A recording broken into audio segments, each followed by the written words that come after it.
Shalom, salam kasih, salam damai, selamat kita bertemu di dalam renungan harian kepada hari ini. Mari kita berdoa.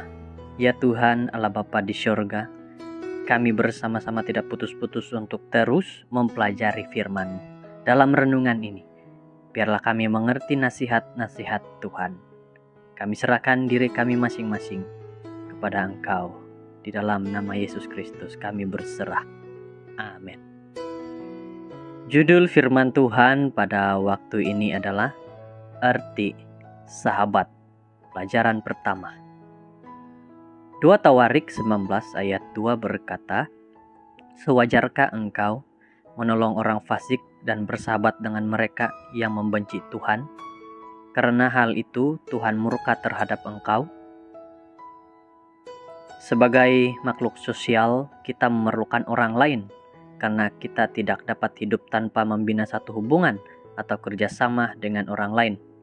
Hubungan baik dibina karena adanya kepentingan bersama. Seseorang memerlukan orang lain dan berdasarkan hikmat itu, maka terjalinlah satu persahabatan.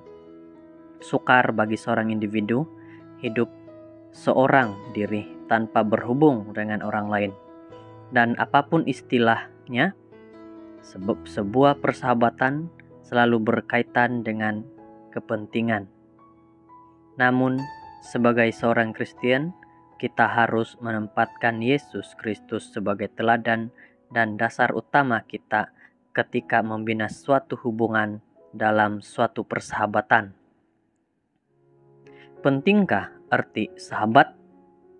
Persahabatan yang bagaimanakah agar kedamaian, ketenangan, kebahagiaan, dan keteduhan batin bermukim di dalam hati kita.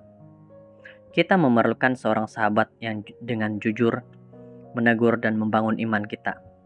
Dari ayat firman Tuhan yang kita baca jelas menunjukkan bagaimana Yehu menegur Raja Yosafat karena dia telah menjalini hubungan dengan orang-orang fasik, yaitu orang-orang yang tidak menghormati perintah Tuhan, suka melakukan kejahatan, dan berhati busuk. Oleh sebab itu, Yehu mengingatkan Yosafat agar segera mengakhiri hubungan yang dilarang itu, karena apabila dibiar berlarutan akan membahayakan dirinya dan kerajaannya. Alkitab menyatakan, siapa bergaul dengan orang bijak menjadi bijak, tetapi siapa berteman dengan orang bebal menjadi malang. Amsal 13 ayat 20. Karena pergaulan yang buruk merusakkan kebiasaan yang baik. 1 Korintus 15 ayat 33.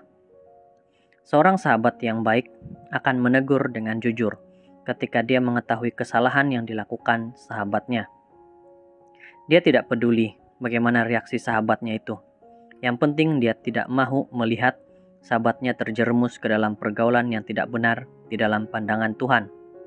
Seorang sahabat sejati, bila melihat sahabatnya dalam kesusahan, tidak mengelak atau menjauhkan diri daripadanya, tetapi segera memberikan pertolongan.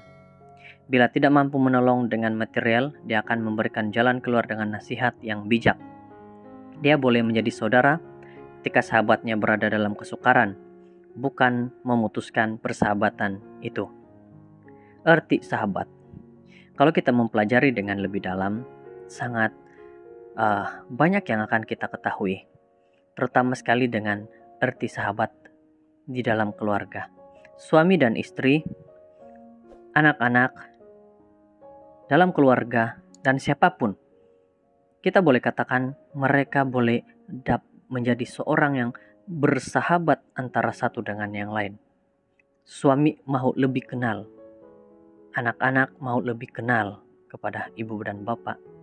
Jadi pada saat ini, seperti nasihat firman Tuhan, cerita dengan Yosafat, dan beberapa kata-kata yang mengatakan bahwa lebih baik kita menjauhkan diri dari orang-orang yang tidak mahu mengenal Tuhan. Maksudnya di sini adalah kalau orang itu membawa kita jauh daripada Tuhan, adalah lebih baik kita putuskan saja hubungan itu.